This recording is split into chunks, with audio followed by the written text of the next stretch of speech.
Last time on Kakumei, we jumped away from the Universe 6 battle against Amaron to find what Boo and Hit had been up to. The short version is Boo is now aligned with the inhabitants of the Demon Realm for the multiversal war, likely meaning he'll be faced against our heroes.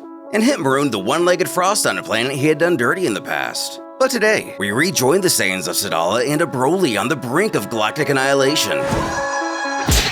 This is part 21 of an ongoing series and was created by Darkows, Poisson Labo, and Reenko. Support them and catch up fully using the links below. Back with BROLY after the seeming demise of Cheelai. Dula spews out a devilish cackle in the furious result of his actions. The Saiyan, who has gone utterly mad, emits shrill, immeasurable cries. And with the simple force of his voice.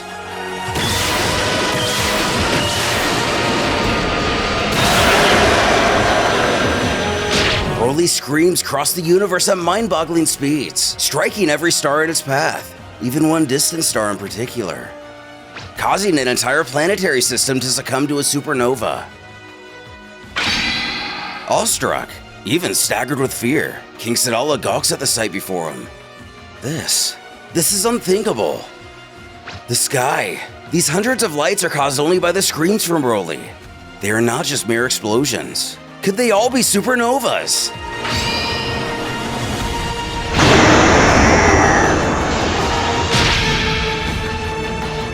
No.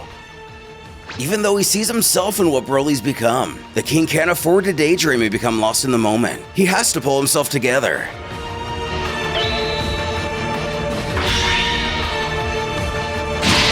Spotting Cheelai still mid-fall, he quickly takes action by catching her and beelining to Admiral Fennel.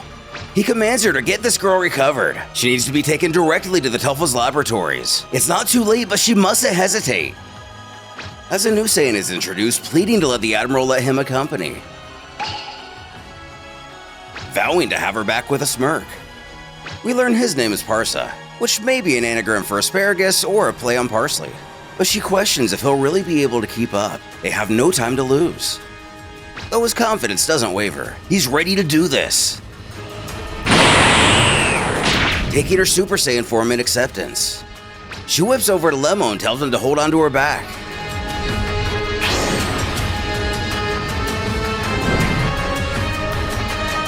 Leaving the king only to sit back and ponder the situation.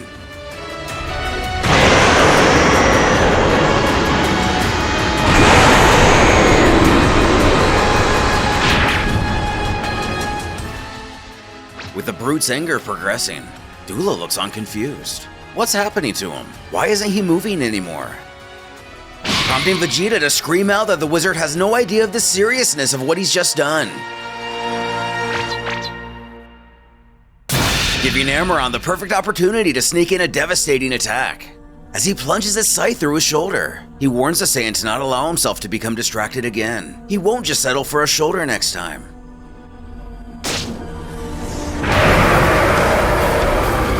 Just as BROLY goes to obliterate the one who's caused him so much pain.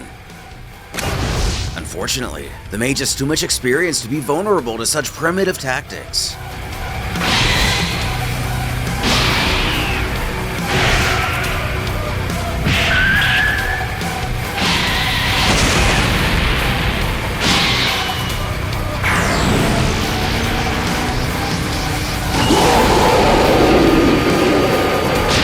Not far away, the trio of Universe 6 try to make their way to Bulma to protect her from Salaga. But after seeing BROLY's rampage, Caulifla has to stop to comment on how this doesn't look good. Thinking quickly, she instructs Kale to go back. BROLY has completely lost it and she's the only one who understands what's going through his head in this state. But if she leaves, she worries if they'll be okay. Specifically Caulifla, of course, given their close bond. However, the pair only chortle this off. Her closest friend jabs at Kaba that now she's underestimating them, who explains that they'll settle the issue with this hostage-taking coward, and they'll be back as soon as possible. She can count on them. Good luck until then. They'll all make it out of this together. Heading back, we can only imagine what's going through Kale's head. And passing Fennel on the way there. She spots the cause of all of this. Seeing Cheelai down, she knows she has to hurry.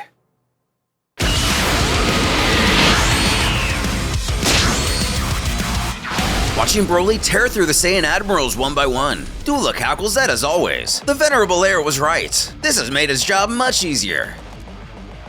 When below, King Sadala confronts the villain. He knew Broly wouldn't just attack him if he set off his emotions, didn't he? But really no. Just listening to the boss as always. Powering up, the king growls that he and his friends are nothing but filthy scum. And he is the most obnoxious fiend he has ever met.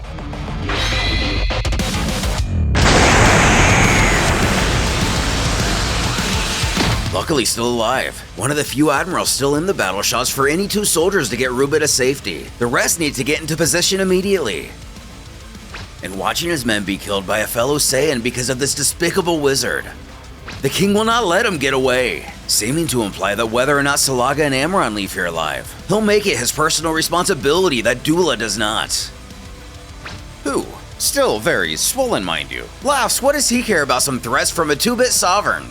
He doesn't have to worry about the will of anyone except the venerable heir, who, by the way, is currently taking care of their greatest asset. While alarmed by the Vegeta situation, he bellows for Dula to stop stalling and get over here. A challenge the henchman embraces, opening dozens of portals. He chooses liquid magma as his weapon.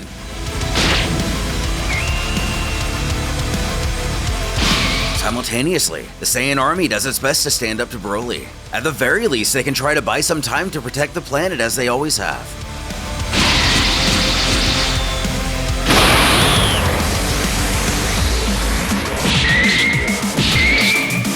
Take this!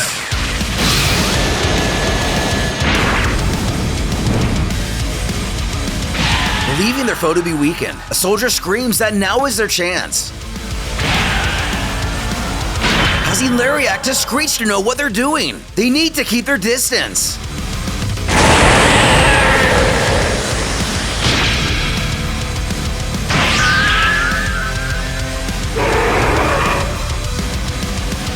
Believed to have settled his brief account with the so-called king of this planet, it's about time he shut his yapping mouth.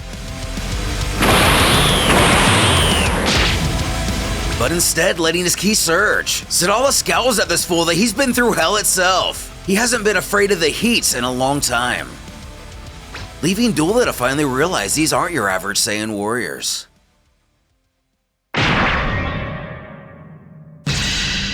Witnessing one of his own perish in such a brutal way, Lariat decides to take the situation into his own hands and calls over to this big fat slob. Is that all he's got? What's he trying to prove by attacking only inexperienced soldiers? Is he not strong enough to take on more powerful fighters? Those lessers panically wonder what he's doing. He chastises them to shut up, knowing the slaughter will only worsen without his interference. Tears pouring down his face. He questions if this is all Cheelai was worth to him.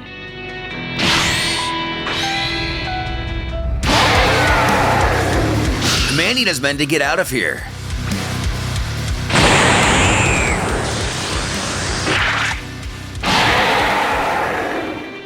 Putting a halt to the fight before it begins. Kale arrives to interfere. A similar Saiyan tries to reason with him and tells him that it's her. It's Kale. Looking into his eyes, he actually hesitates to attack for a moment. Trying to reach who he really is on the inside, she asks him to give her his hand.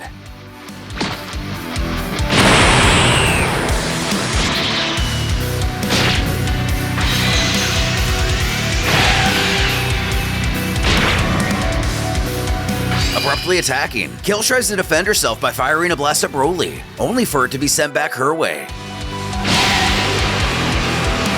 Below, the Saiyans wonder if she'll even be able to do anything to succeed against him. He's become an unstoppable beast, the exact representation of what their king hates in the Super Saiyan.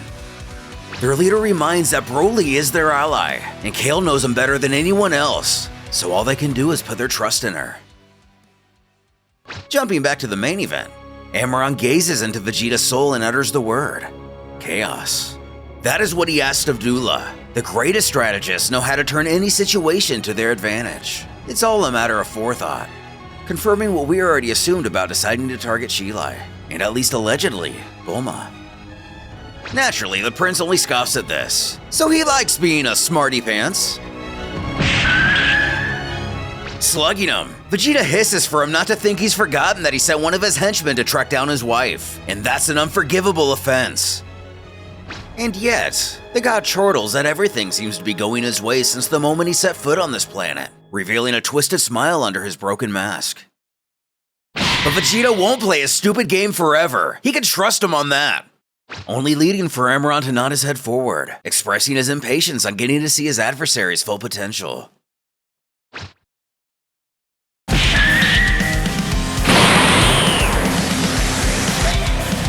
During the Battle of the Berserkers, BROLY turns it off for his attention elsewhere. Did he get distracted? It looks like he's going to attack someone else.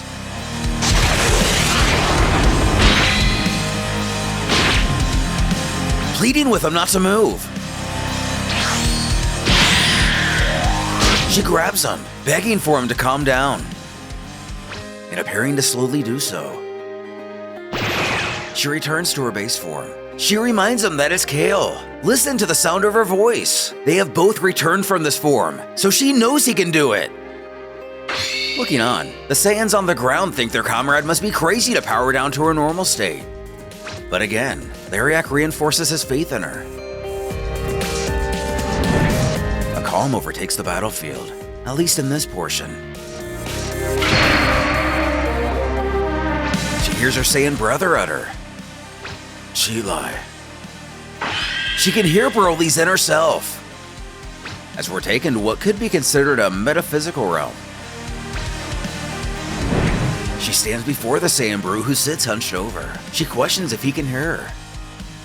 She knows he's struggling not to lose control. She knows this because the energy bonds she holds him with are no match for his real strength. Yet his body is pinned to the ground, which is proof that he's trying to pull himself together. So she needs him to take back control while he still can. But no. Rattled by this, she protests that he must. But BROLY is determined to unleash his rage until he pays.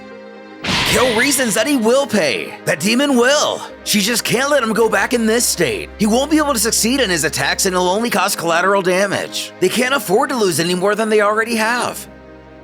However, even if she doesn't agree, he chooses to carry out his own will anyway.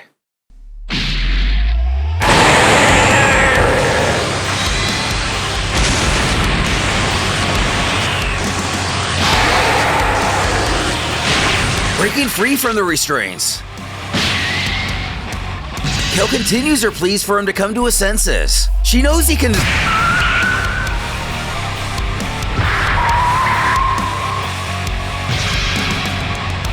Striking down the Saiyan who's closest to him in their very nature. What will become of Sadala with BROLY unwilling to calm down? Will his raw power rise high enough to outmatch Dula's magic and speed? Or will he destroy the very planet that he requires to live?